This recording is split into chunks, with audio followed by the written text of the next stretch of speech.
All right, let's see how Starlink does today.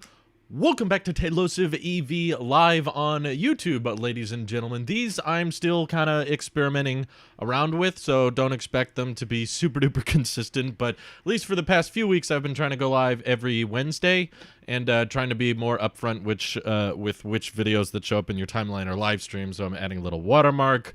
I've also got some special Easter eggs for anybody who's daring enough to become a YouTube member or super chat. Not Easter eggs, animations, but we'll see if they work. But either way, I'm excited because Elon is kind of doubling down here on his timeline. Also, in other news, Elon Musk just hit 60 million followers today, so congrats to Elon. I'm sure he could not care less.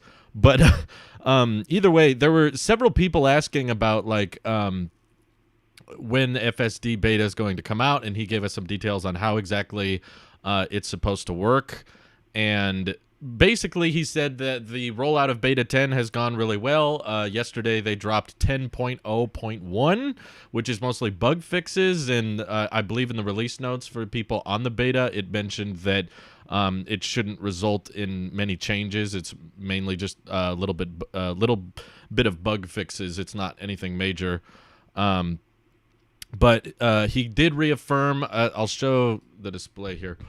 He did reaffirm that they're still operating with about 2,000 beta users for almost a year with no accidents. So as far as we're aware, the FSD limited beta has not caused a single crash or collision. Lots of curb rash if you've been keeping up with all the people posting about it, but no accidents so far. And this part I also found somewhat interesting. I didn't feel like making a video exactly on it, but I figured this would be a good subject to cover in a live stream. Basically, the beta button is going to request permission to assess driving behavior using Tesla insurance calculators. This is probably one of the coolest things I think about Tesla's vehicles as a whole, is the fact that you can just, like, document how safe of a driver the owner is, but I'm not exactly sure how it calculates that. I would love for during a earnings call or something for them to go into more detail, like, because Tesla obviously makes very fast, very, I'm trying to usually light my face naturally, but then the sun gets all sporadic, so I'm going to turn my studio light here. But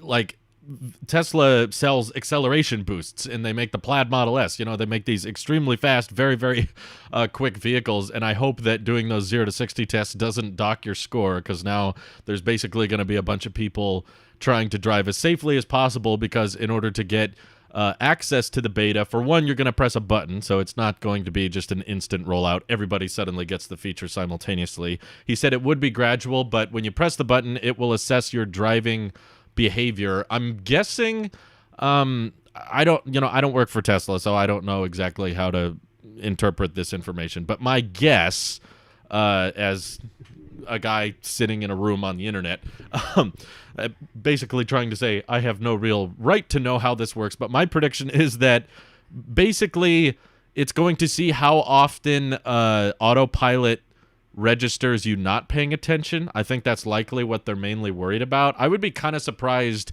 if Tesla was the type of company to, like, dock people. See, now the sun's getting all bright. If Tesla's the type of company to say, like, oh, this is a dangerous driver because they accelerated the vehicle to 0 to 60 a few times, which is, like, what Teslas are known for, with the dual motor, with the acceleration, especially on performance vehicles. It's like, are you going to count someone who is at the track, just doing laps and stuff? Is that bad driving? I'm going to guess no, because Tesla knows that there's probably certain situations when you're driving on the freeway and actually it does matter to accelerate in a quick amount of time, because you need to get ahead. You need to get past the vehicles that you're merging with, and there's times where just flooring the accelerator is not exactly a dangerous thing to do. But if Tesla clocks that you're the type of driver to turn on autopilot and then not be engaged and, like, not pay attention, as in not keep your hand on the wheel or not keep your eyes on the road, which has both been rolled out to vehicles with and without radar now, that type of thing is what I'm guessing they mean by driving behavior is good.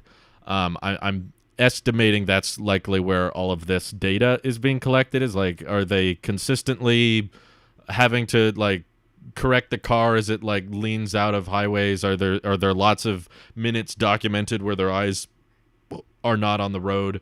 I would love to see exactly how they calculate that, but yeah, they didn't go into much detail. But the good news is Elon Musk reaffirmed that the beta feedback they're getting from beta 10 is good, and he's reaffirmed his timeline multiple times as well. I'm trying to find the other tweet. He's tweeting a lot, but obviously because he's Elon. But someone was asking, like, okay, here it is. I found it.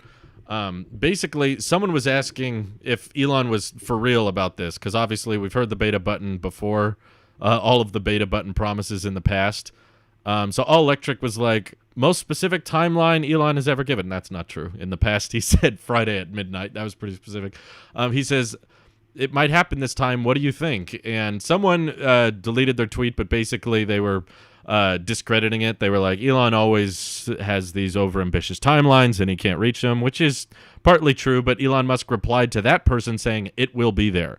So like, once again, he's very, very confident that it will be a beta button rollout on Friday, which means we don't have much longer to wait until everybody can start testing it. Hopefully that means, of course, Model Y Mike, he's going to be tapping the beta button as soon as he possibly can. And, of course, I would love to meet up with him and record some videos on it, because I would love to try this thing myself. I've heard from Chris of Dirty Tesla that watching the videos about the beta is, like, totally different from experiencing the beta yourself. It's a very different experience. FPV Cure now, I think, says hoping to visit Florida this time next year and will be a good fun to hire a Tesla with FSD. Yeah, to hire one, that would be interesting. Could just rent one out and just let it do all the driving you want. Karen says, can you explain what Elon means by that? Like, is it how I drive? Yeah, that's what I was trying to figure it out. Nicholas says, I bought a super sticker. Where did it go? I don't know. I've never actually bought a super sticker myself. I've sent super chats, but just as a fair warning, I've added some animations. I've been working with Streamlabs. There should be some special things that happen whenever someone becomes a member or super chats, and I don't want to spoil them, so I'm just going to wait till it happens. But I don't know what happened to the super sticker. I'm sorry. John says, 10.1, cool, but where are the 2 terabyte iPhone leaks? I know, next year, you just got to wait.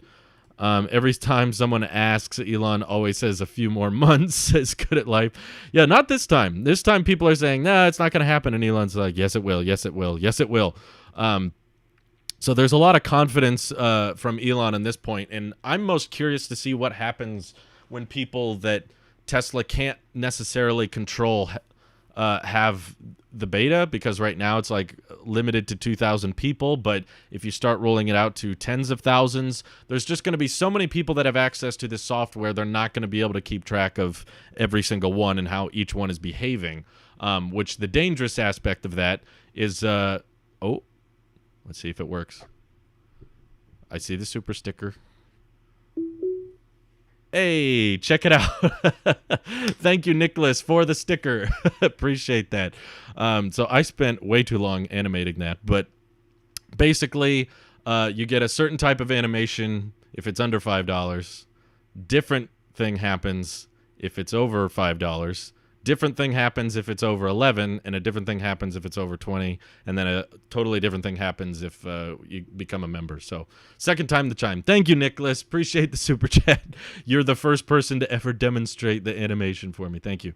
Anyway, when you have this many people on the beta, there's bound to be some people that abuse it, and when you have tens of thousands of people, you can't exactly keep track who is misusing the system and who is not. Now, you can do your best to build in some features within the software that kind of detect that type of thing and set up somewhat of a red flag for Tesla, so they get like a ping or an alert when they detect that someone is really misusing the system, and they try to pull it from that vehicle as quickly as possible, because it's not really good for anyone. You know, if right now the NHTSA is already, in my opinion, needlessly investigating autopilot, and constantly there's all these negative media negative media headlines every time there's a car crash involved with a Tesla. It doesn't matter if it was on autopilot, or if the driver was drunk, or if the driver was speeding, or if the driver's on their phone. No matter what the context of the crash is, whenever there's a crash with the Tesla, it makes all the headlines, and they're like, this vehicle had self-driving features. Were they on? Doesn't matter. It's a vehicle it's a Tesla, and it got in a car crash. So that makes headlines everywhere. So as soon as it happens, it will happen eventually. It's just a matter of time. As soon as someone with the FSD beta gets into a car crash, that's going to get all kinds of negative press. Everybody's going to be talking about it. Everyone's going to say, oh, this collision could have been avoided if they didn't roll out this software, and Tesla doesn't care about safety. And basically, the government's going to probe the whole software package even further. Tesla has to be more careful and probably delay the rollout or pull the rollout, which would definitely be frustrating. If they rolled out FSD beta next week, a ton more people got it, a ton of people abuse it, and then Tesla decides to pull it back, and we have to wait for the software to launch again. That would be extremely frustrating. So I hope that Tesla has really dialed in the software to work extremely reliably, and basically that Tesla is able to monitor and check that the only people getting access are the safest of drivers. But again, yes, I would love to figure out how exactly they check to see if you're a good driver or not. What do they do? Jonathan Root says, will Tesla be unionizing to get the union incentive? I don't believe so. The union incentive is not what Tesla needs, and I think Elon is aware of that. Like, my guess is the tax credit is not going to change much. Basically, it's a very complicated way for governments to directly support businesses, and the risks and expenses of allowing Tesla's employees to unionize is probably not going to pay off enough for the direct support from the government, because Tesla's main problem right now is supply chains. It's not that they can't make their vehicles cheap enough. It's that they can't build their vehicles to match demand. And when you can't match demand, that's when you raise prices, because like, what's the point in taking more orders if you can't fill the next couple quarters worth of orders? So I don't think Tesla cares if they are completely exempt from all tax credits and everybody else gets them. Yes, it's unfair, and I get that that upsets people, but I don't think it changes anything. Like, people don't really have a great grasp on how popular Tesla is, especially in the United States. It's a different story in Europe and China, but that, those vehicles don't really get impacted by the tax credit that we pass here. So I don't think it matters, but it's like 80% of EVs on the road right now are Teslas, and the most common alternatives are often things like the Bolt, which have stopped production and are all getting recalled right now. So they're not worried about other companies having an advantage through the tax credit, in my opinion. At least they shouldn't. If they are worried, I don't think it's justified. It's like, that's not where your concern should be. Tesla, in my opinion, should be focused on genuinely lowering the price of their vehicles, not artificially. That's what a tax credit does. It artificially lowers the cost by making it cheaper to the consumer by adding this additional thing. But I don't really think it's that long-term thinking, honestly, because in the grand scheme of things, we want EVs to take over. Like, at least I do. I mean, maybe some of you disagree, but I want electric vehicles to become all vehicles. Basically, all cars, pickup trucks, vans, SUVs, buses, garbage trucks, everything needs to become an EV eventually. So the idea of having a tax credit on every single vehicle that's sold, that's not practical. We know the tax credit's a short-term solution. So why don't we just focus more on long-term solutions, like it genuinely costs Tesla less to make these vehicles, which is what their attention is going towards. That's why they're building Berlin and Texas. That's going to help them lower the cost of shipping these vehicles to different places, and also all the gigapress technology is going to allow them to build the vehicles much, much faster. So Tesla does not care, is my guess, with the tax credit stuff. They have much more advanced technology that they're trying to figure out with 4680 production and at Giga Texas with the gigapresses. They have more advanced technology that's going to work on making their vehicles more affordable. They don't need the tax credit to do that. Legacy Auto, maybe. They don't have as crazy technology or that many big game-changing plans to drastically lower the cost of their vehicles. So they probably need all the help they can get, but I don't think it'll save them. Okay. Jonathan Root says, I'm getting the F-150 Lightning, has home power backup, and will get extra money back for EV incentive if it passes. Also coming sooner, plus Power Frunk is nice. Canceled my Cybertruck order. Well, good for you. I hope you enjoy it.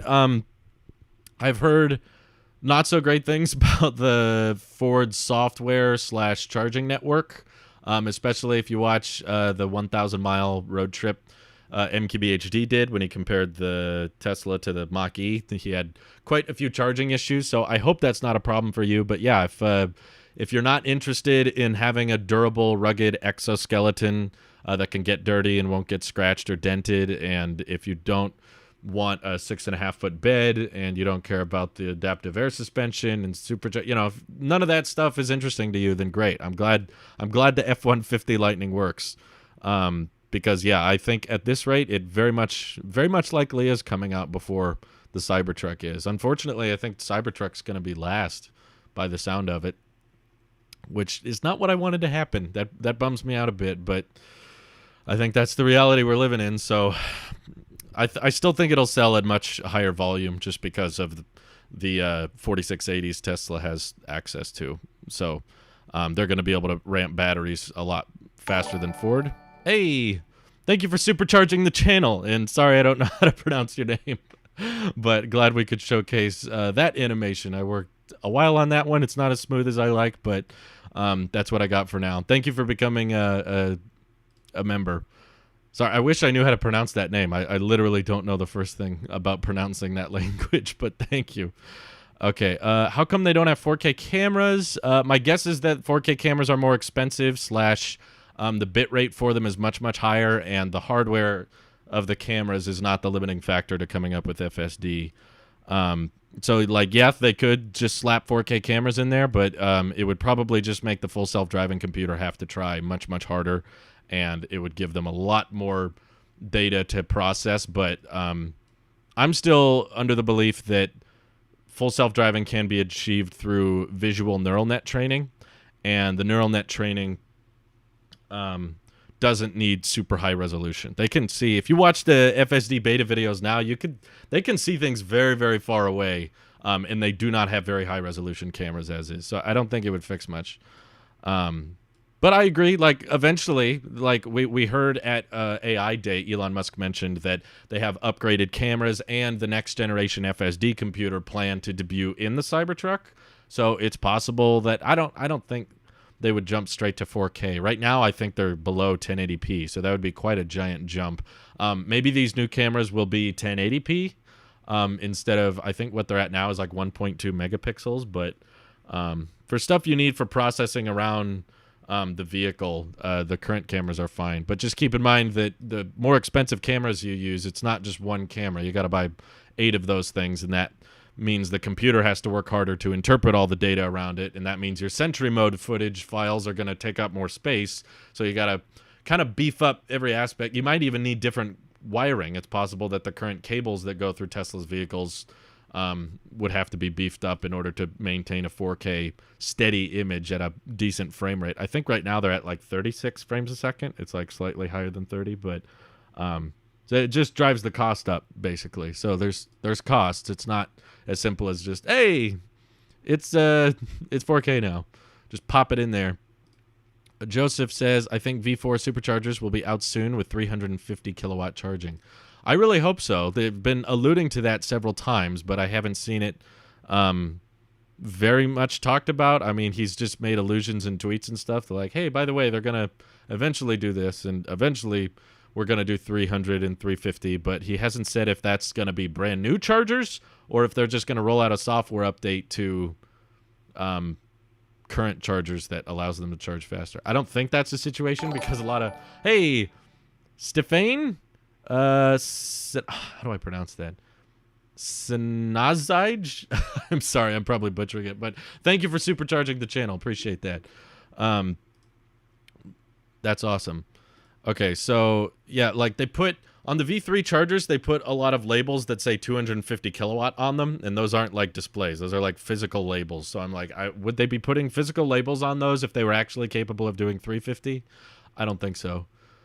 Let's see. New UI coming with FSD 10.1. I smell a big new software update. Most new vehicles are still running really old builds. Seems like a big version is coming. Yeah, Elon did mention in a previous tweet reply that there would be a UI refresh. I don't know if it's a drastic one. Keep in mind that for software developers and people like Elon, it seems like a big deal whenever you change something fairly little. Like, I remember him hyping up that Beta 9 was going to have this new mind of car view, and it was going to look totally different. And really, the only difference was basically, like, instead of the side of roads being dotted lines, now they were solid lines, and you could see brake lights. It was, like, fairly minor. So maybe what's major refresh to Elon is not major refresh to us, but yeah. That was the MagSafe animation, yes. I was trying to find a good charging one. Tesla doesn't really have any great, like, charging animations, and I thought that since, for those who don't know, if you become a member of the channel, also branded as Supercharge the channel, you get access to updates on videos that I'm working on beforehand. Well, the videos aren't done, but I tell you, this is what my next video will be on. This is what my next video will be on. You get loyalty badges next to your name in live chat and in the comments section, and you get access to custom emojis that have my face. There's a 2 weeks emoji. There's an Elon Musk emoji. So that's what basically people becoming members today are gaining access to. But yeah, that was the MagSafe animation, because I was like, that's kind of the look I was going for. I was looking for something quick and simple that was like, hey, you charged the channel. So yes. I did an indicator there. Hey, Eternal Flame activated the hedgehog for the first time. Thank you. Thank you for the super chat. Do you think regulations will slow the progress of FSD, since FSD beta will soon be available to more people and accidents are bound to happen? First of all, thank you for activating the animation. Secondly, yes, I do think regulators are pretty much by design intended to slow down the development of self-driving tech. And you know what? As much as we may joke about it, like FAA slowing down SpaceX and stuff, that gets annoying. I do think that there's a certain amount of regulation that should be involved, right? Because right now, like, a lot of us trust Tesla. We're like, yeah, they prioritize safety. They make the safest vehicles in the world, and we trust the software. We believe it's going to be fine. And I think most people in the Tesla community that are at least fans are aware that, okay, just pay attention.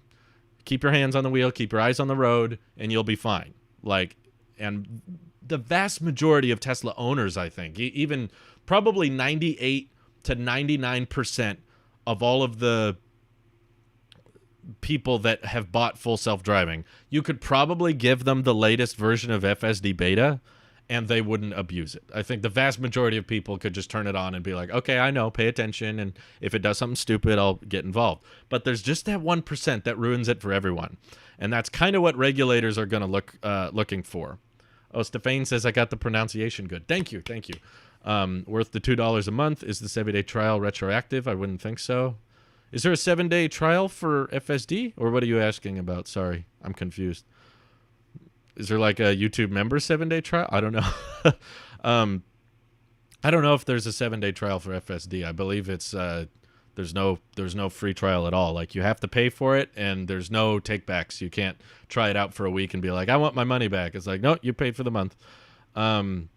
We have a lot of trust in Tesla, but the government is basically going to look for how can this be abused and how could this potentially hurt someone? Because even if the software behaves great in the vast majority of circumstances, and most people are happy with it, and most people are perfectly fine with it. But if they find one fairly major flaw that ends up killing somebody, that's going to put Tesla in a very difficult place liability-wise, and that's going to throw a lot of their planning off, and it's going to throw the rollout off, because currently, you know, humans are not great drivers. We bring this up all the time. Like, it's not that hard. Oh, you're talking about for the FSD beta. Is the 7-day trial retroactive? I would think so, especially if you're on Tesla insurance. That might give you faster approval because they monitor your driving and that kind of stuff. I'm guessing they would have your data being monitored right now. That's how I interpreted it. I could be wrong, Ivan, but that's how I thought. Oh, dang, is Inspiration 4 splashed down in 35 minutes? I'm sorry. I shouldn't have gone live. Wanted to watch that. It'll be fine, I'm sure. If I subscribe to FSD instead of paying $10,000, can I still opt in for the beta? I assume so, though that hasn't been clarified. I don't see any reason why you couldn't. Like, anybody who has access to FSD gets to press the beta button. That's how I interpreted it. But I wouldn't shock me. It wouldn't shock me if they decided, no, you have to pay outright for it. But the truth is, the beta features will still find their way to all vehicles at some point. HEC says, Tesla previously revoked FSD closed beta access from non-compliant drivers, so I fully expect them to do the same now with open beta to keep the system safe and minimize the chance of accidents. I'm sure they will do that best they can. I'm just saying that when there's 1,000 or 2,000 people you're monitoring, that's more easy to do. But if you're rolling out a beta to tens of thousands of people, it becomes harder to track down which ones are being abused and whatnot.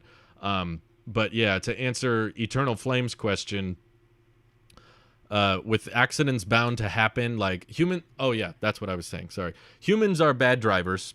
We make mistakes all the time, and I've heard people say, like, no, the AI and neural net training can never be better than the human. I'm like, humans aren't that good. We text and drive, we drink and drive, we get distracted, we get sleepy, we get drowsy behind the wheel, and we cause all kinds of problems that a computer would never have. But that doesn't mean a computer is flawless. It just means the computer has different types of issues, and the difference with a human driver and being better than the average human driver is that when there are bad drivers, which there are all the time, people literally die in car crashes like every hour, like multiple people die every hour. It's kind of insane how often it happens.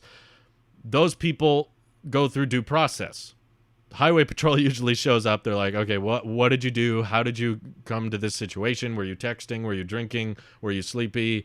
And then if they find out what the fault was, and if it was the responsibility of one of the drivers in the crash, of course, then they go, okay, we're going to take away your license, or you have to show up to traffic court, or you get this fine. You know, they penalize.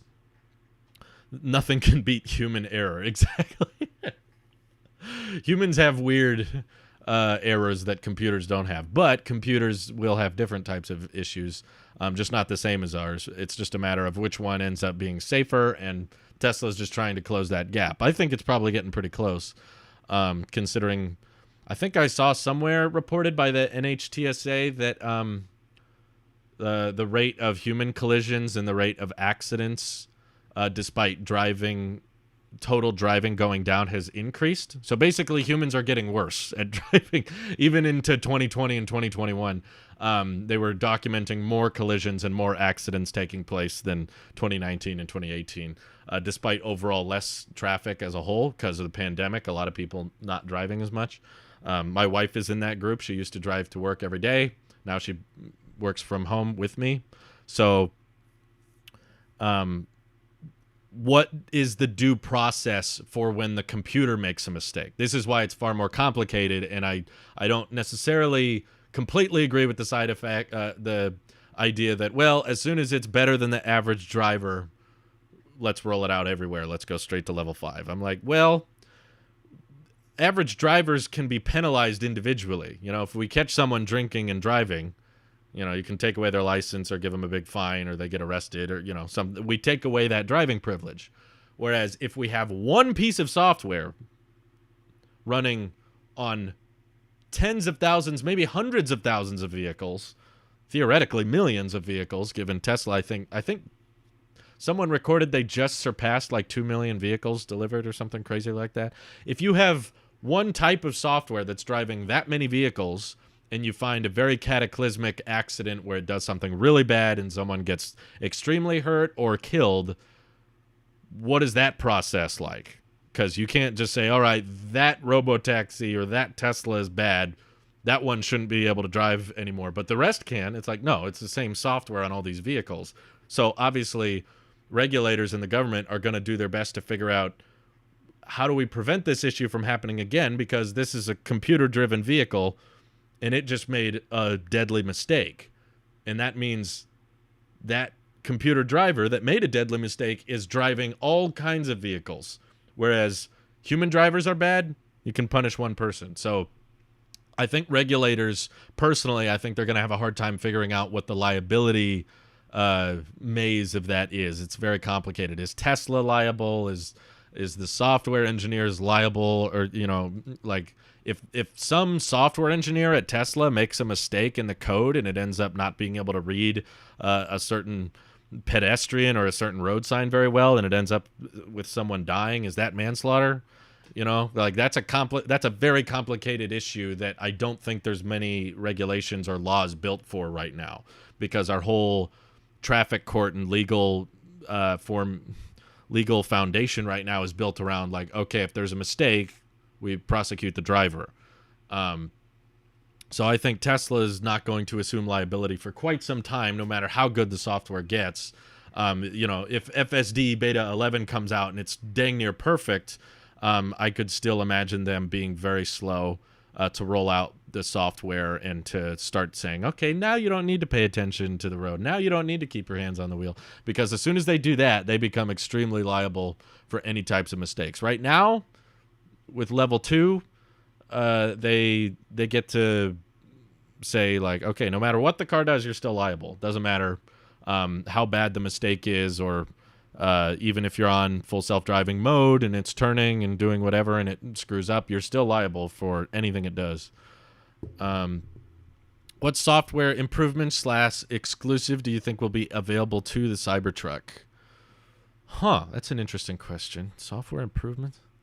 Well, it definitely has a different UI. I don't know if you guys picked up on that, but the software I've seen demonstrated within the Cybertruck. Sorry for the lag. I'm sorry. I'm still live streaming on Starlink, which is in beta right now, and occasionally it drops out like this, but it should fix itself fairly quickly. So just be patient and it irons itself out. Should be out of beta next month, though, according to Elon. Give it 2 weeks. Anyway, there's a exclusive UI basically to the Cybertruck that, like, the navigation looks different. It's more of like this diagonal top-down view, and maybe they'll give it some exclusive games or something, because it's like it's got a 17-inch display, and the software aesthetic looks very, very different from the Model 3 and Y. But in terms of just software exclusives, other than the UI being different, I don't see it like gaining something that the Model 3 and Y wouldn't get. Like, why would it? You know, like, I believe Elon said at one point that people who bought FSD would get access to the automatic reverse or forward function that's on the Model S and X refresh, because they don't have gear stocks. So you got to interact with the display to change the direction. And the Cybertruck obviously doesn't have gear stocks, so that will be like a standard feature, I'm guessing. As soon as you put your foot on the brake or whatever, it can look at its surroundings and figure out, okay, don't need to go forward, I need to go backward, or vice versa. So that type of feature I don't think will be standard on the 3 and Y. I believe Elon said that would be for people who have FSD, but that's it. Okay.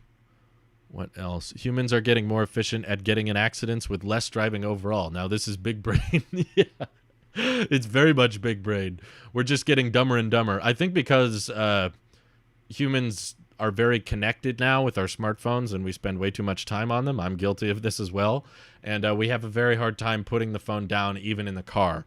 So there's a lot of accidents going on because people are on their phones, and of course still drinking and distracted, and we got busy lifestyles, and we try to keep doing stuff while we're driving when we really shouldn't be doing anything else. Even if you have FSD beta, if anything, you should be paying more attention if you're on FSD beta. Okay, let me catch up with the chat here. The revoke system could be semi or even fully automated. System will monitor your behavior, and once you'll accumulate a certain level of penalty points, it will simply turn beta off. Yeah, I could see it working that way. It just depends on... It's very difficult to... I understand that once you monitor what a penalty point is, yes, okay, too many points, take away his beta. But how do you dictate when someone is being irresponsible? Because what might be deemed as irresponsible to some of us is just not intervening. Someone might be on the beta and just being like, I'm going to let the car figure out this intersection. I'm going to let the car figure out this construction zone. And they let it keep going and going and going, and it's not doing something right, and it's not doing something wrong, and it keeps going. And in reality, it should be taking over. The person should be taking over, but maybe they're not in time, or I don't know. Maybe they can design the software to make sure that it lets the driver know they need to be taking over, and if they don't take over, then it counts as a penalty point. I just have to imagine it's more complicated than we think, because if it were that simple, they would have rolled it out to everyone by now. Do you think the $180,000 Lucid Air with 520 miles of range is a gimmick, even at a loss of 150 miles? Who's going to drive for 5 to 6 hours without taking a... Yeah, I've done it myself. I've never gone 520 miles, but the Lucid drivers wouldn't either, obviously. Then your battery would be dead. But I have driven for like 6-7 hours straight, and I don't personally enjoy it. I know there's some people that are just all about time efficiency, and they're like, I want to get where I got to get. I got to make good time on this road trip because I'm driving 4 days in a row, and I want to get there in a speedy amount of time. But I am not that type of person after doing it before. I'm like, I want to stop. I want to eat. I want to not feel rushed. That's the thing I don't really care for about gas stations. I'm saying this as a non-EV owner. I drive a gas car, unfortunately.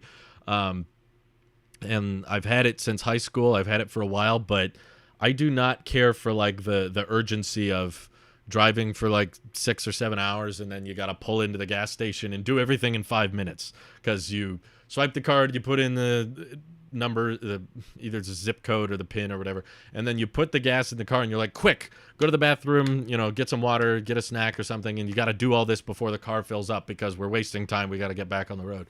So I'm kind of a big fan of the idea of taking breaks, even if the supercharger takes 15-20 minutes. Sure, that gives me more time to relax. I can take my time. I don't have to feel rushed. And I would much rather take a 14-hour road trip with autopilot than a 7-hour road trip without autopilot. So I'll take my time and enjoy the journey as long as it's a more comfortable one where the car's doing most of the work. I do think that the 520-mile range is more about bragging rights than it is functionality, because if you ever have measured the total trip time of high-range EVs and compared them to lower-range EVs, you don't really save that much. The difference between like a 400-mile range Tesla and a 300-mile range Tesla, if you're driving like 800 miles or something, it's like the difference of like 30 or 40 minutes. It really comes down to a difference of like how fast is your charger network.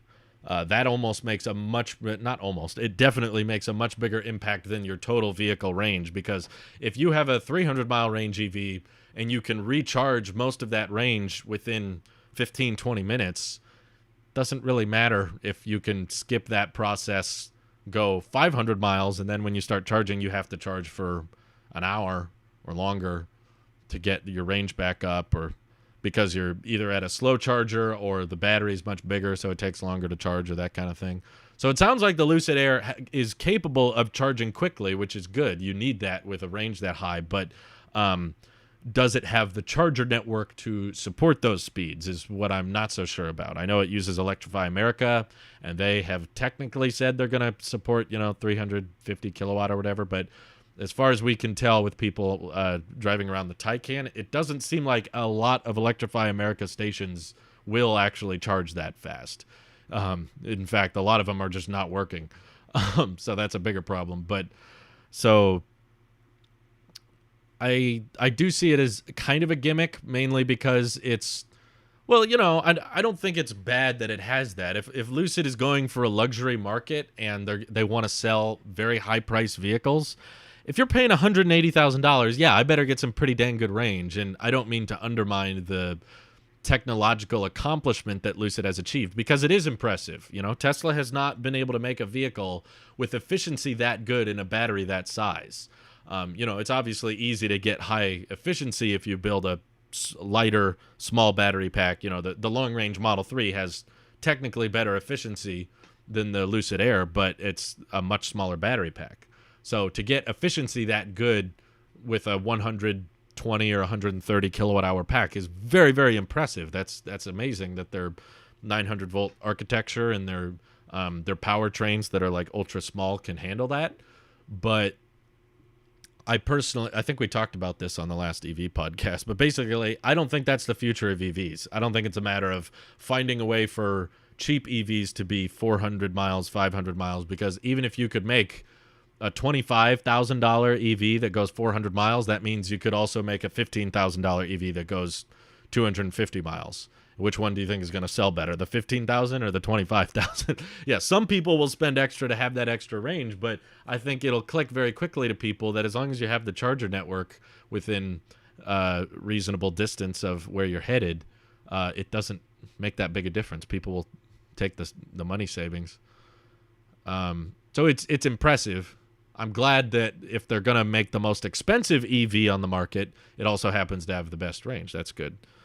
Angus says, do they have the cameras watching your eyes that they could use for penalty points, or was that just an idea of something they might do? They do have the cameras watching your eyes now. That's a thing. It's used in conjunction, not in replacement of the hands on the steering wheel. So they want you doing both, but I believe Tesla rolled out the camera monitoring the eye thing just because of the Consumer Report hit piece where they were like, hey, we put a weight on the steering wheel and the car kept driving. So they're like, okay, we'll add eye tracking. There. Still, that report was so stupid. I wonder who gets blamed by autopilot plane crash, the pilot, the company who made software, or airline, because nowadays most of the time is or should be autopilot. It's probably a combination of everything. I mean, with airlines, they're heavily regulated. Every type of crash is extremely investigated on. Like, I know this isn't a very accurate example, but if you've ever seen the movie Sully with Tom Hanks, the one that was directed by Clint Eastwood, like, he did everything basically perfectly right. That pilot, lost engines shortly after takeoff and didn't exactly know where to go, and he was like, okay, I can't turn around, I can't get back to the airport, we can't reach another airport, I don't want to fly over the city, so I'm gonna land the plane in the Hudson. Even he who did everything right was like heavily investigated on, and they made sure that he wasn't like drinking too much or anything. I'm sure the movie exaggerated the investigation process, but I do know there was an investigation process despite him being a hero. So same thing with flights. They heavily will inspect the pilot, they'll inspect the software, they'll check everything. But with cars, there's just so many more of them, and the likelihood of a car crash is just so much higher than a plane crash. It's kind of mind-boggling how different the scale is between those two examples. Oscar Gomez says, how much would Domino's Pizza pay for an automated delivery system? Elon says FSD will one day be $100,000. Well, I don't think that's what he said. What's the trade-off cost of one human delivery driver? So just to be clear, Oscar, he said that the value of FSD would be around $100,000. I think in allusion to, he's saying the value, not the upfront price. If it was, basically there would be no point in selling it because hardly anyone would ever buy it, especially if there's a subscription option.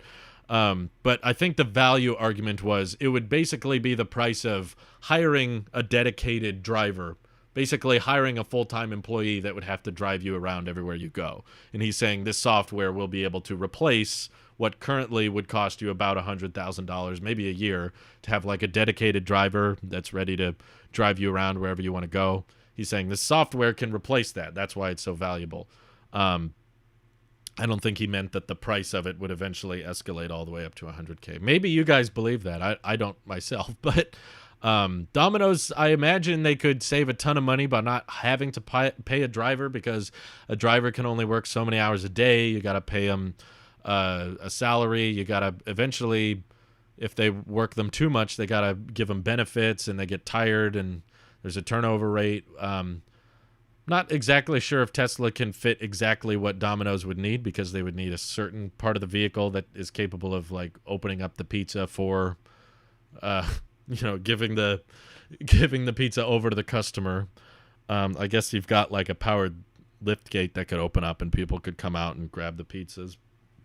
But I'm sure they would be willing to pay a lot, because if they knew they could buy the vehicle with FSD outright, and that vehicle is going to last them 12, 15 years at least, maybe more, that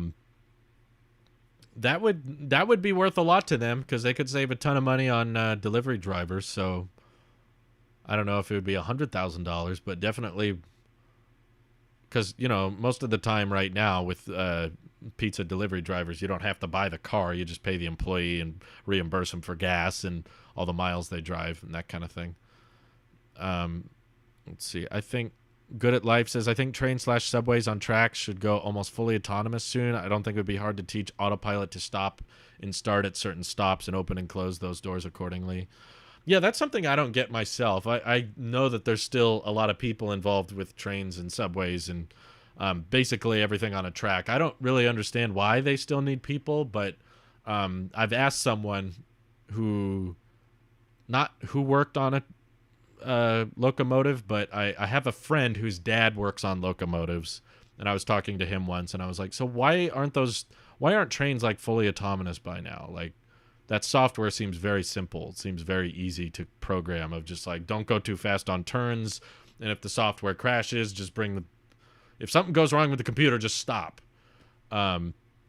Because I heard there was a story somewhere in Europe where they had like an autonomous train or something that went haywire and it kept going and they couldn't stop it or something like that. But the answer from my friend basically was something along the lines of, when you're dealing with something that large, that expensive, like a subway or a train, the expense of moving that giant vehicle is so high that the removal of the conductor or removal of the person in the train doesn't save them much money, like relative to the cost of the entire operation.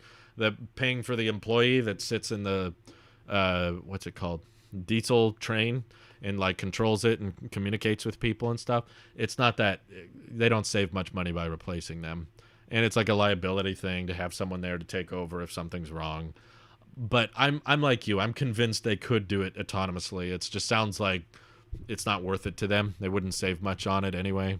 Whereas something like a Uber or a taxi cab, the money that you pay the driver in a Lyft hailing service and that kind of thing, that's probably the most expensive part of the entire operation, is just that human that sits there and drives the car around. That costs more than the gas. Even if it was an all-electric car, that probably electric cars are even cheaper. So yeah, it costs way more to pay that employee. So that's why essentially there's a giant pot of gold for anyone who can figure out the Robotaxi equation, because you get to bypass the most expensive part of ride-hailing services. So you can undercut everyone and be far more profitable. Okay, I hope that answered your question. Long says, if Lucid can get 350 kilowatt charging but cannot sustain that charging rate for a long period of time, then reaching 350 kilowatts is useless. I don't think it's useless for the same reason it's not really useless on Teslas. That argument has been brought up as well, of people saying like, well, you can get 250 kilowatts into a Model 3, Y, S, and X now as well, but it doesn't sustain 250 kilowatts. But it's like, I feel like every live stream I have to bring this up. It's like a dated mindset on road trips to assume that you have to plug in the car and charge it to 100%, or you have to charge it to 90% before you stop charging.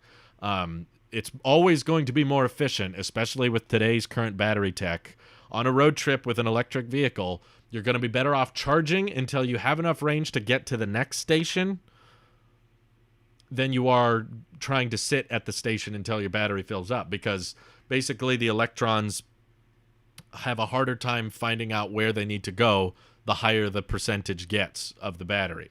So your battery on all of these vehicles, I know there's some theoretical batteries that work differently and can charge up to 100% much faster, but I'm not going to buy any of that until it's actually mainstream and it's actually being mass produced. Until then, with how current batteries work, the charge process from 0 to 60% is always going to be substantially faster than 60 to 100. So it's not about necessarily charging the Lucid to 100%. If you can charge it at 350 kilowatts, that means you can get like 150 to 300 miles back into your car within 10 to 15 minutes. Within a short amount of time, you stop at the charge station, you plug in, within 10 minutes, you've got enough miles to get to your next charge station. And then at that charge station, you get all those miles back very, very quickly. You're just going to save far much more time charging to get to your next station than you are if you tried to charge up all the way, because that's always going to take way longer until there's some kind of battery chemistry breakthrough where they're able to charge at equal speed all the way to 100 in a way that doesn't damage the battery. I'm sure there's technically a way they could keep charging the battery at that rate, but it probably results in some long-term damage to the battery health, which you don't want either, because if you're spending $180,000 on a car, you probably want it to last you more than a couple of years. So you always have to keep in mind the health of the battery as you're doing these advanced charging mechanisms as well. So I don't think 350 kilowatts is pointless, even if you're only going to charge 350 kilowatts for a couple minutes. It doesn't really matter. Snake Plant says DFW Airport has had an autonomous train system for like 15 years. Yeah, the airport I go to has an autonomous one as well. There's just a little shuttle service that's on like rails. I think we ride it pretty much every time I go to the airport. Everybody gets on and it just goes back and forth. No one's operating it. There's no conductor. There's no driver or anything. But it's very simple. You know, it's not a very complicated route. It just goes from one end of the airport to the other. That's probably the easiest way.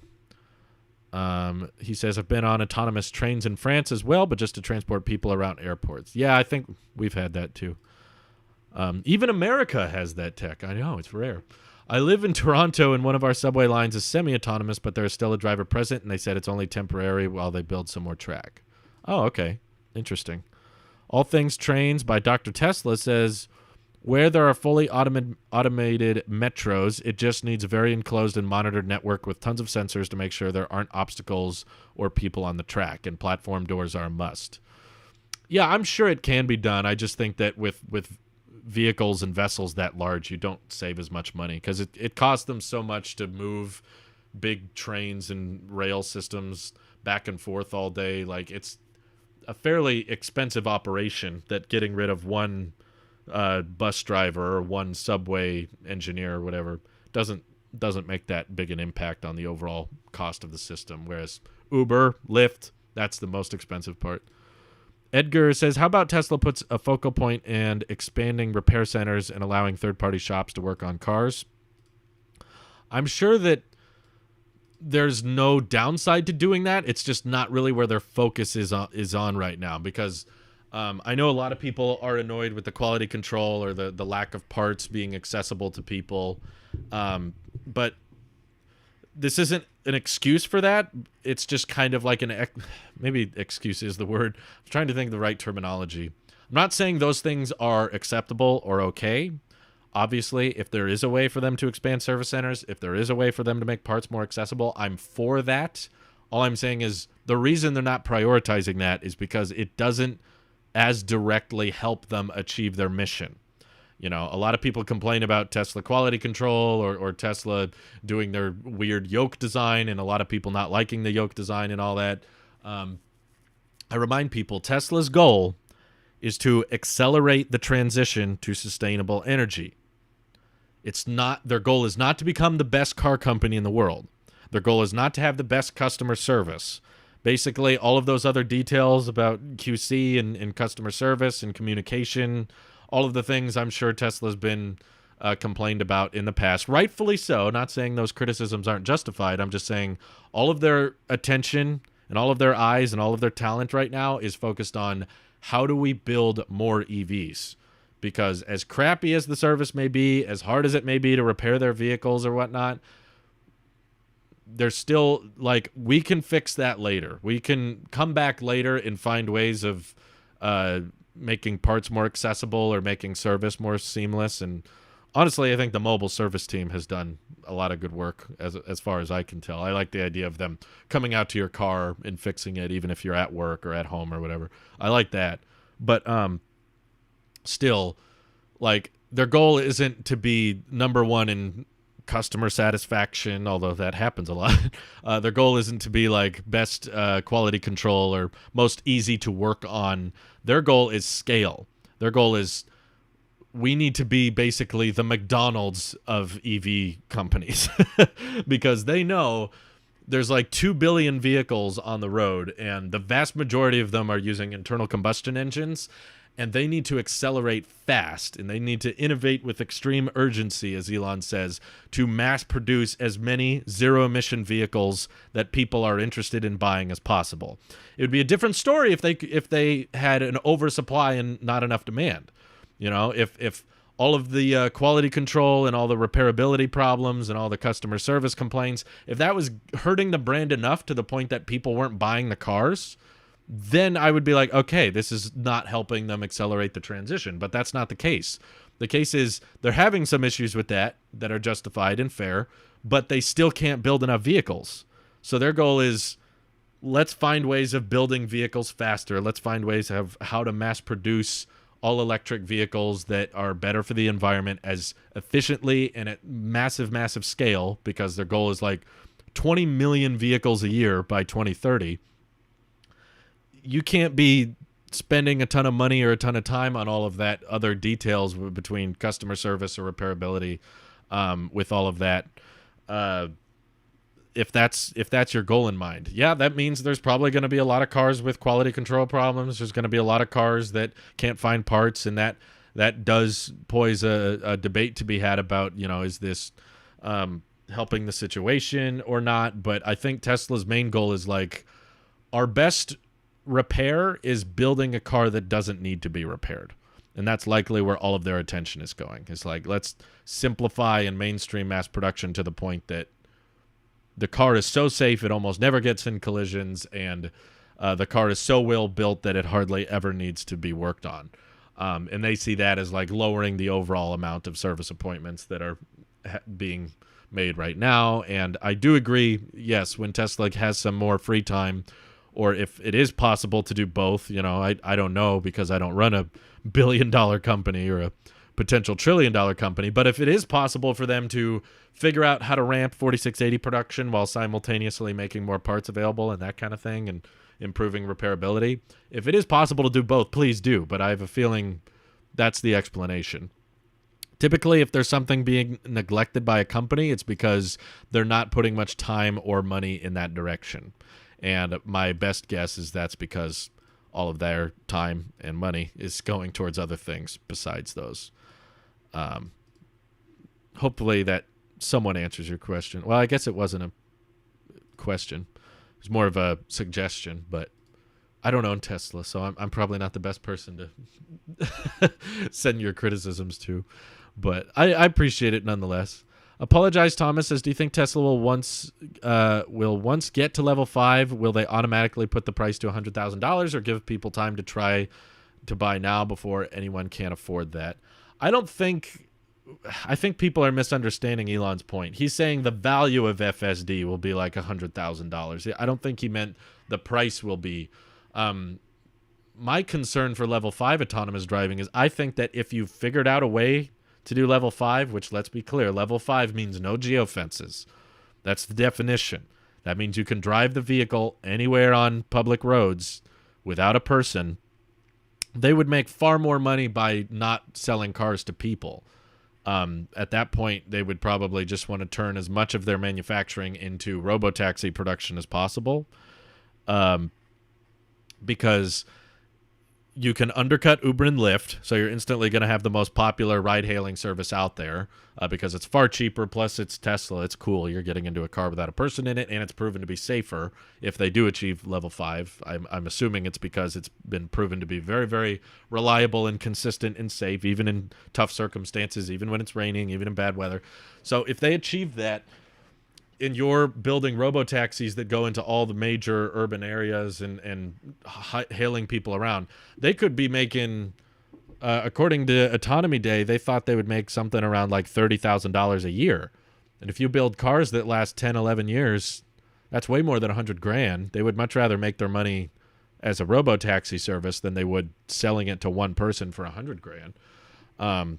Sure, at that point, there will probably be a lot of Teslas on the road that people bought and people own now, and will they be able to buy full self-driving outright? I think so. I don't see really any downside to allowing that option. I just don't think it'll go up to $100,000 because the take rate on it would be so small. It would just not even be worth Tesla's time. Like, can you imagine people who spent $50,000 or even people who spent $70,000 or $90,000 on their Tesla, if they found out that they could unlock some software feature, but it was going to cost them 6 figures? How many people are going to buy that? Even if you bought a Plaid Model S, I bet you would be having a hard time buying it. So basically, the take rate would be so low, it's not worth their time. So at that point, if you think the value is that high, I think they would rather you just like subscribe to it for something closer to $1,000 a month, or I don't know. Let's see. Dominic says the imported Model Y is currently $62K, included taxes in Germany. What's your price guess for Berlin-made Model Y? You know, the demand might be super duper high, so they might not lower it very much. But when the Model Y manufacturing came online for Giga Shanghai, they saw the price drop quite a bit. So I might guess similar to the US. I don't know, 55. I guess that's not including taxes, huh? Sub 60. I'll put it at that. I don't know for sure, but it makes sense that when the factory does come online, we would see some kind of price adjustment. But when demand is so high, you know, there's not really much sense in lowering prices. If you can't afford FSD, then you'll just be hailing those Robotaxis. Yeah, which I'm not a big fan of, honestly. Like I had to take a lot of public transportation back when I was in school, and I was not a fan. I wouldn't want to get into a vehicle all the time if I knew that there would be hundreds of other people getting into that same vehicle every single day. I don't know where they've been. I don't know what smells I'm going to get into. I don't know what messes I'm going to find. But people naturally just don't treat things as well if they don't own them. So I could see a lot of people kind of abusing Robotaxis and not taking good care of them. And is someone going to be cleaning that Robotaxi after every ride? If so, is it really that autonomous? My guess is no. There's not going to be someone to clean it every time. And then you could have some people rate their ride and say, hey, the person behind me left a really bad experience. But how do you track that? Like, how do you know which person made the mess and which person tolerated the mess? Because if you got into a messy Robotaxi and you just didn't report the issue, or a stinky Robotaxi and you didn't report the issue, and then it gets into another passenger and they report it, now it falls back on you. It's like, I don't know. I could see it getting very messy fairly quickly. In Paris, we have 2 subways that are autonomous, and like all things, trains said it has sensors monitoring. Yeah, I assume so. They should. It'd be bad if they didn't have sensors monitoring everything. Have lived in Paris, France a while. Man, we got a lot of people from France watching. That's cool. Paris, France, before moving to Canada recently, most subways are autonomous. That's good. Not going to lie, I do prefer a human manning the 200-mile-per-hour train. Yeah, that would be kind of an odd feeling. It'd probably take some getting used to, that's for sure. How much have you been enjoying Plaid's domination of ICE? Very much, Steven. Very much. I'm even grateful that a lot of people are saying that the Rimac Navara or whatever is faster than the Plaid, because I'm like, so no matter what, electric's faster. At the end of the day, the electric option is better. So I'm very much enjoying seeing like these 4-door family sedans smoke all of these muscle cars and all these crazy hyper-million-dollar cars. It's very, very satisfying. To me, it's like, it has pushed all of the ICE fanboys into such a desperate corner now. Like, I've interacted with them online several times, and like the best argument they have now for gas, like they no longer are making the complaint about range is better with gas cars, because we're seeing range get so good in EVs. They're no longer complaining that, you know, EVs are slow, because the fastest cars in the world are EVs. Now all they have going for them is like noise. They're bragging like, yeah, my gas car makes a satisfying sound though, so it's better. It's like, that's it?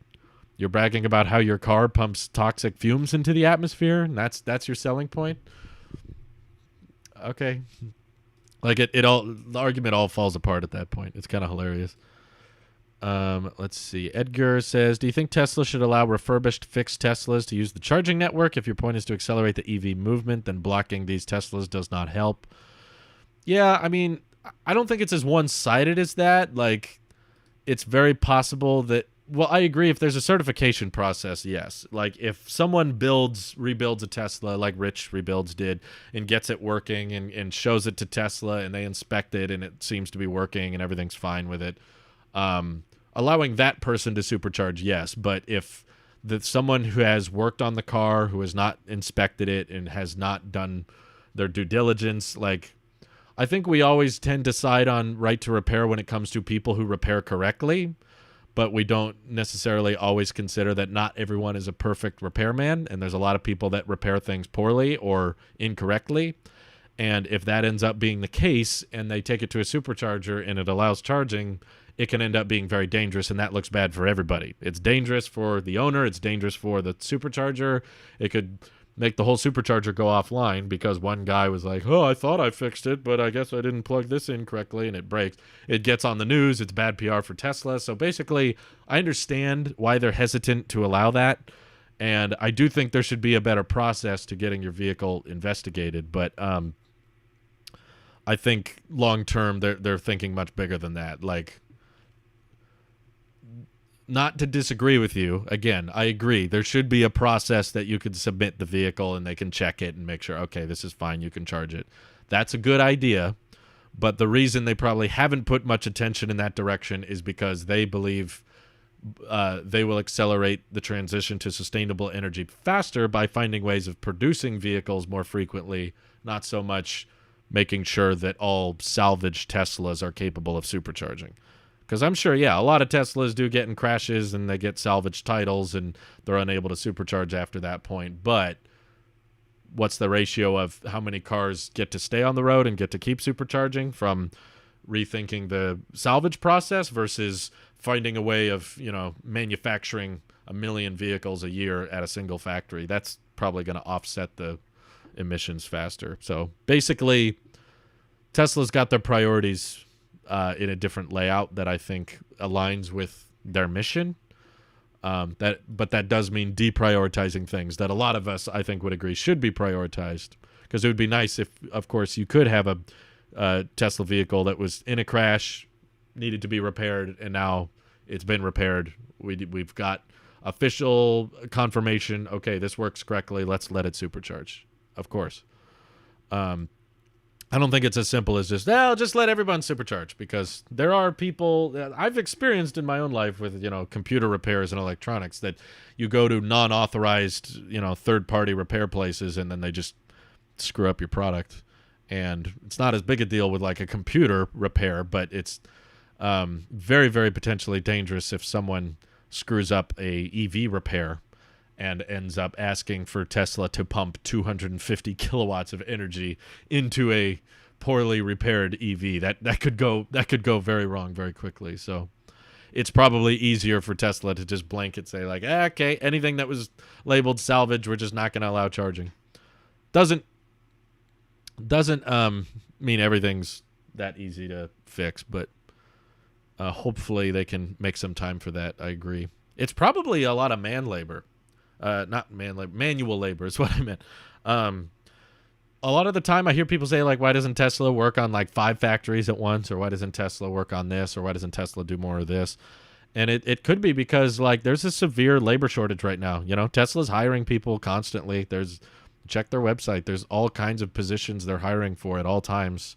And if there's not enough people applying and there's not enough people to oversee those projects, and everyone who's working at the company is fully booked out with projects like Giga Texas and Giga Berlin and R&D, and they're doing as much as they can and expanding the supercharging network and fixing the, like, if everyone's all hands on deck and you come to them and say, hey, why aren't you doing this? Why aren't you doing this? It's like, hey, come work for us. Come take up a position that can help us with that. Let's see. Please, I need the update. Yeah, I can't wait to see, actually be in a car with the update myself. I'm hoping that's next week. Let's see. The camera inside the car will see who causes the mess in a Robotaxi and can rate the rider. I don't think it's always going to be that simple, because the camera inside Teslas does not see everything super clearly. Like, especially if you sit in the back seat, you could easily spill something that kind of goes unnoticed for a while, or you don't even have to pick something up on camera, like if someone was smoking or vaping or whatever outside the car, and then they get in the car and they stink and they smell, but they're not technically puffing, so the camera doesn't see them doing this.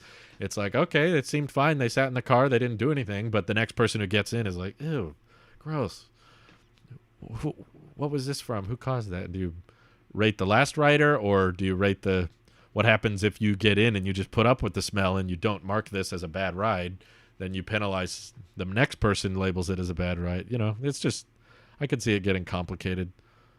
There's only one interior camera. There should be 4 interior cameras. Right. I think that would help if they were making a designated Robotaxi vehicle, but Tesla's vision is for all of these vehicles that are already put on the road to become Robotaxis. So you're not going to be able to easily add a ton of cameras to all of those. I think China is on trial on an automated high-speed train, 350 kilometers. Jeez, that's fast. Yeah, I believe China has a few limited Robotaxi networks I've seen videos of, which is pretty awesome. Same thing can happen with an ICE car, just saying there should be a system that should start forming when more Teslas are on the road. Wait, what is he responding to? Could lead to damage of superchargers or even fire. Yeah, but basically the transition of gas... Everyone already has gas vehicles, right? That's like, of course, the most common standard across the entire planet. So we're not too worried about the public backlash of a gas vehicle catching on fire. It literally happens all the time. It's a combustion engine. It's literally an explosion that's powering your car. So with those vehicles catching on fire, something going wrong with a gas station, nobody cares. People just like, oh, that sucks, and then they keep buying gas cars. But if there's a big EV fire... for one, when lithium starts burning, it's very difficult to put out. But if there's an EV fire and that goes up on the news, a supercharger explodes, Tesla exploded at a supercharger, doesn't even matter if it was a poorly put together Tesla that someone didn't put much time and attention into. That's going to show up to a lot of people who are gas car drivers, and they go, ooh, I don't know why people care about these EVs, man. They're catching on fire. They're dangerous. I wouldn't buy an EV. And then they keep buying a gas vehicle. So the PR is bad, even if it's 10 times less likely. It's true, actually. I think that was in Tesla's safety report. It's over 10 times less likely for a Tesla to catch on fire than it is an average gas vehicle. But people have to be sold on EVs, because right now everybody's sold on gas. Everybody's on the gas standard. So it's going to take a lot of convincing to get people to transition over. So I can understand why they're hesitant, but agreed. I think we're on the same page, Edgar, that eventually there needs to be, or as soon as possible, basically, there needs to be a process where you can say, hey, I fixed up this car. I built it correctly. I built it responsibly. I would like it to supercharge now. And Tesla can say, okay, yes, you did a good job. We'll now let you charge. That is important. Okay, Baron says, sound does play a part. Maserati V8s of the mid-2000s made me feel things I shouldn't feel for a car every time I heard one pass by, but let's face it, EVs are better. I agree that sound plays a part, but I don't think it's a good argument to not... Yeah, like you said, EVs are better overall. Plus, you can put external speakers on EVs if you really care about the sound that much, but I guess a lot of people would be like, well, that's fake sound. It's not real sound. But I feel like you can feel those things in an EV. It's just not the sound. You'll feel the acceleration and the lack of gears that you're shifting through. You just floor it on the accelerator in a Plaid Model S, and your blood rushes back to the back of your face, and you feel that torque, and it doesn't stop, and it keeps going, and it keeps going past 60, past 100, and you're just going insanely fast. Like, you're just not really going to feel that same sensation in a gas car. You'll hear a loud noise, but that's about it.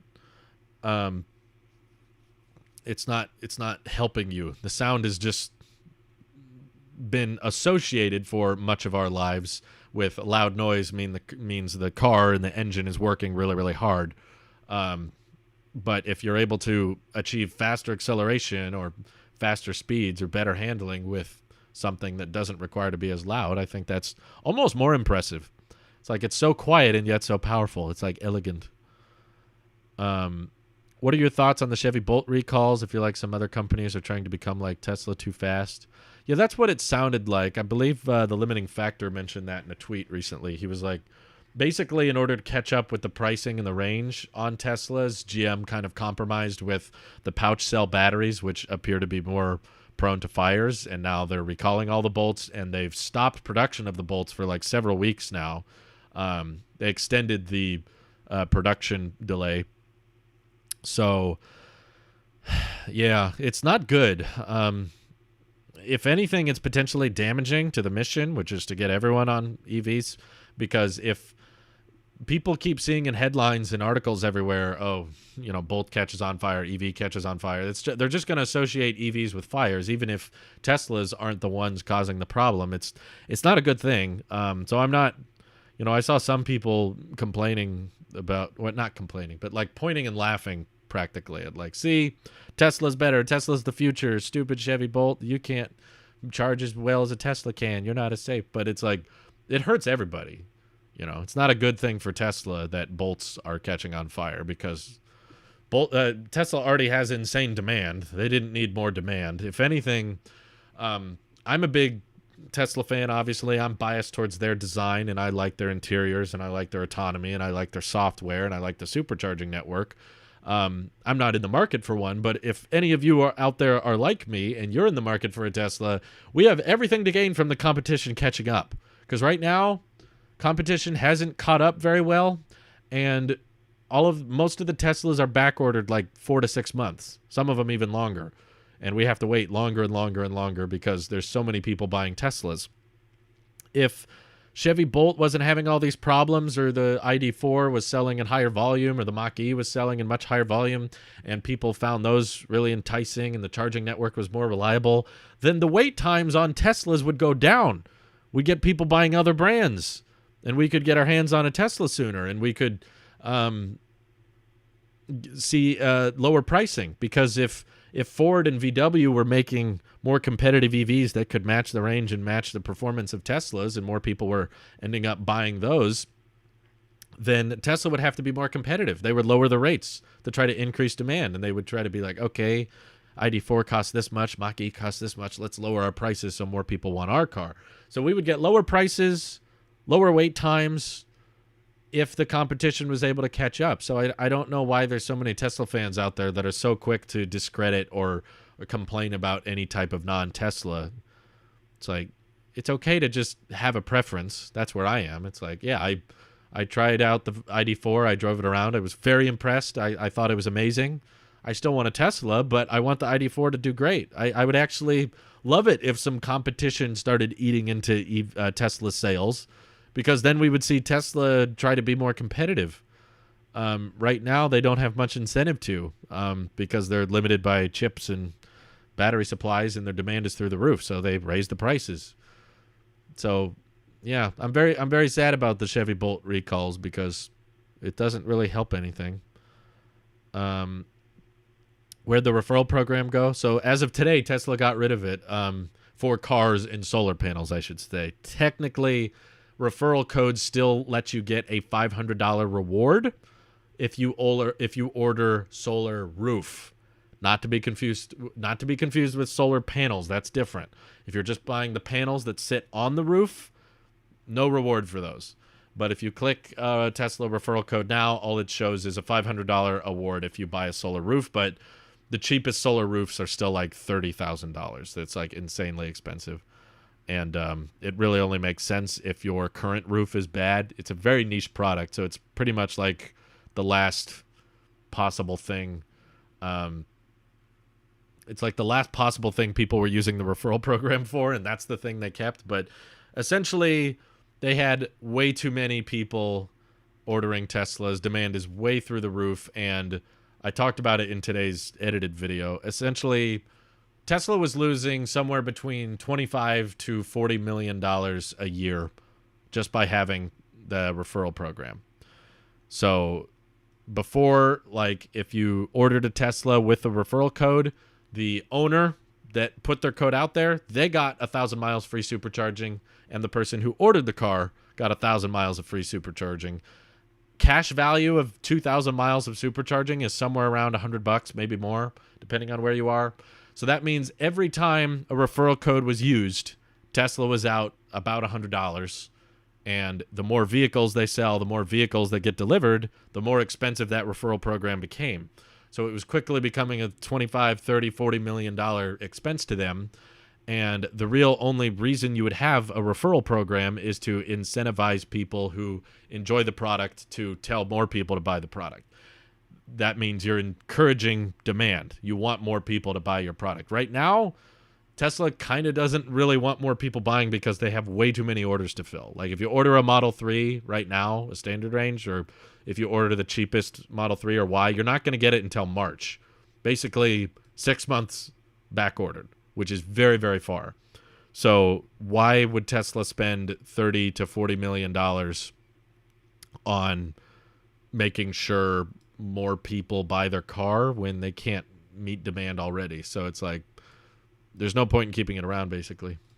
The top dog says 10.1 is a good number. Just saying. I hope so. I'm really excited for it.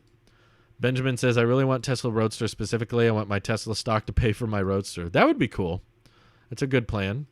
Can you do a video on status of Solar Roof, maybe for Tailosive Tech? I don't really have much of a status to give you. I mean, I didn't order one. I don't know much about them. I know that they've ended up costing more than people anticipated. And a lot of people backed out on their Solar Roof order because Tesla gave them a quote later, and it ended up being more expensive than they thought. That's cheaper than a car, and it will mean energy independence. Wait, what are you referring to? Giovanni, I can't tell what you mean by what's cheaper than a car. But yeah, Jonathan, I'm sorry. No more free supercharging. Basically, if you've ordered one, in the past couple days, like if you ordered a Tesla yesterday or in the past week, you still get the 1,000 miles. It's all new orders from here on out. So I know there's a bunch of people who ordered their Tesla like a week ago or a month ago, and they're still waiting and they haven't got it yet.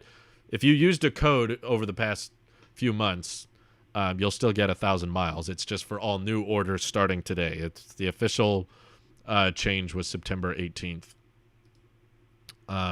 Apologize Thomas says, what's your opinion on Tesla white interior, and would you buy your first Tesla with the white interior?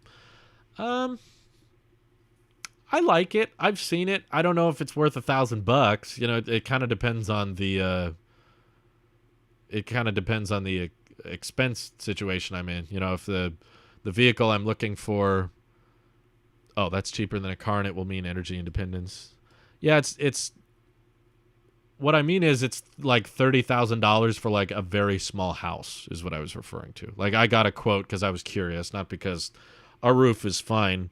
We don't need a new one, but I was curious. I was like, if we wanted a solar roof, how much would it be? And I live in a fairly small house. It's like 1,000 square feet, and it would cost us like $30,000. So if you have a slightly bigger house, if you have a 1,500 square foot house or more, it's more like $50,000 or $60,000. And I've seen some people online get quotes for like $90,000 for the solar roof. It's just a much more niche product than the Tesla vehicles are. That's a lot of money to spend on a new roof. But yeah, the clean energy independence thing is good, but you're basically going to be getting $500 reward if you're dropping an insane amount of money. So not that useful, but anyway. Let's see. No more supercharging, unfortunately. The white interior is nice, but like if I was in a situation where I was trying to save up money and I was just barely had enough to buy a Tesla, I could live with the black interior. I don't need white that bad, but if I stumbled upon like maybe the EV channel did really well lately, or you know, the tech channel or whatever, if I had a lot of money and more money than I thought I was going to have and I was in the market for a Tesla, sure, yeah, I like the white interior. I don't hate it. I know it's very easy to clean, but if I can take a black interior and have an extra $1,000, sure, I'll take that too. Ivan says they came to give me a quote, $12,000 just for repairs. Wait, on what? Repair your car? Jeez. That is a lot. My goodness. Yardy says, have you bought a Tesla yet, buddy? I'd be making all kinds of videos about it if I had bought one. I'd trust me. I'm not going to buy a Tesla and not tell anyone. I just don't drive very much at all right now, so it doesn't really make much sense. Even if I was in the market for a Tesla, if I ordered one right now, I would not get it until March. So either way, though, if I was buying one, you guys, if I had bought one, you guys would know about it. Benjamin says, I still promise to buy Cybertruck for you if my stock's too well. Don't worry about it, Benjamin. I don't need a Cybertruck. Keep that money. Do something wise with it. If I called Tesla and ordered on the phone, could I get a Model S with white interior but the wood color of the black interior special order? I don't think so. I don't believe calling them on the phone grants you access to anything different. For the channel, it's okay. It's okay, Ben. I'm not gonna hold you to that. That money could be much better spent on other things. Ivan says, "Oh, for the solar roof. I live in an old house." Okay, gotcha. 12,000 for repairs.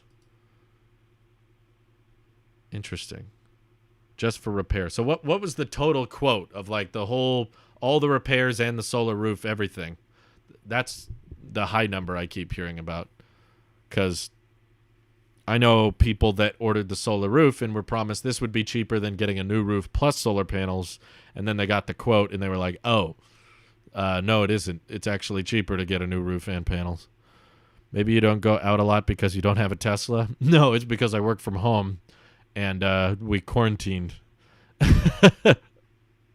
It's okay. I'm holding myself to it. Okay, thanks, Ben. That's very nice of you. Gas money, etc. No, I don't have much. I don't have many places to go. My wife and I both work from home, and when we get off work, we don't instantly want to go drive someplace. So either way, I'm not gonna go out of my way to spend a ton more money just so I can come up with reasons to leave the house. That's kind of that means it's more of a toy. If my lifestyle was able to change to where I could go out and drive or go on longer trips away from home for extended periods of time, then I could maybe justify it, especially if I had a commute and I was driving a lot. But right now, the cost of a Tesla would not be cheaper than our gas vehicle to operate just because of insurance. I drive a very old, not very old, it's like pretty old.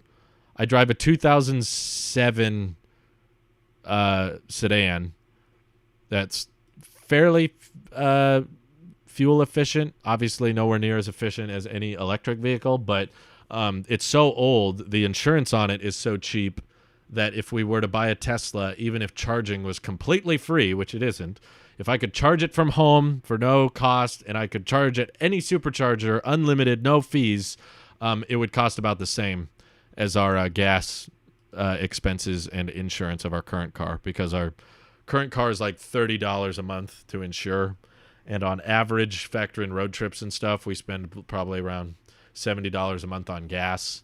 And if I bought a Tesla, the insurance, even on Tesla insurance, would be over $100 a month. So I would love to make that argument. I know people have made it before. You save so much money on gas, but if you don't drive a lot, the insurance rate is much, much higher than pretty cheap car.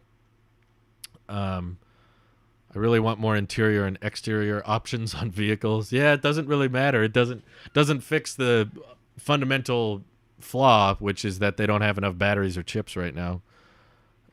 Working from home sounds like paradise to me. No wasting 1+ hour a day to commute. No gas expenses. No stress. I mean, we still drive to grocery stores and friends' houses and stuff. I mean, we do drive a little bit. But yeah, we saved, when my wife started working from home, instead of having to drive to work, we're saving like $200 a month on gas. I would love if Tesla would let you engrave the car. Instead of saying Plaid, it would say whatever you wanted for an extra $1,000. You could do that yourself. It's very hard to have an EV living in an apartment while working for a city's electric department. Expanding electricity production and charging network needs to match the EV movement, which is slow. Yeah, but you got to start somewhere. I mean, most people do live in houses and can charge from home. But yeah, if you don't have an apartment that lets you charge up, I mean, there's all kinds of things you got to put up with. You got to pay for parking, or you got to deal with other people's cars in an apartment. That's just one of them. But trust me, they're not building EVs fast enough that they're going to overrun the grid too quickly. It's not like they're suddenly going to start building 10 million Teslas a year. It's going to be a very slow, gradual process. They'll start showing up and more people will have them, and apartments that have access to level 2 chargers in the parking lot for people who need them, they'll be able to charge more, or they'll get more popular, and other apartments will see that they're losing tenants to people that move to apartments with level 2 chargers. It's a slow, gradual thing. I don't think it's as big a deal. Tesla just canceled 0 money down, pay for use of solar panels. Wish I had known about that option. Yeah, they had that for a while. I'm guessing it may have not been that popular, but yeah, they got rid of the subscription option. I don't think it was because it wasn't profitable. I think it was just because not enough people were doing it, is my guess. Anyway, I've had a lot of fun. I appreciate the people who have super chatted today and became channel members and supercharged because I worked pretty hard on the animations this morning and getting them all working. Although I will just mention for the super chats over $11 and over $20, there are different things that are coming. So stay tuned for the next stream. If someone does super chat that much, you'll see it. But thank you all for tuning in. I do hope you have a fantastic rest of your day. Have a good weekend. I'm going to take the next couple days off. I'll finish the last couple messages. On my long-range Model 3, the insurance is less than $100 a month, but yes, the more you drive, the more you save with an electric car. Exactly. That's to be expected, Philip. If you don't drive very much, you're not going to save as much. How much is it? If it's less than 100, because the people, you might be living in a different place. All the people I know that drive Teslas are paying over 100 a month, but I would love to find ways to pay less if possible. Speculation about Tesla's next factory. My guess, Giovanni, is still a second factory in China because the market is so huge there, and they already have, like legally they have permission to build chargers in cars and deliver them there, and there's going to be a ton of demand. It's a very competitive market, so build another factory that can mass produce a 25K Tesla or something like that. I would say that's where their next factory location should be. Anyway, thank you all for tuning in. Hope you have an excellent rest of your day. Take care. Bye-bye.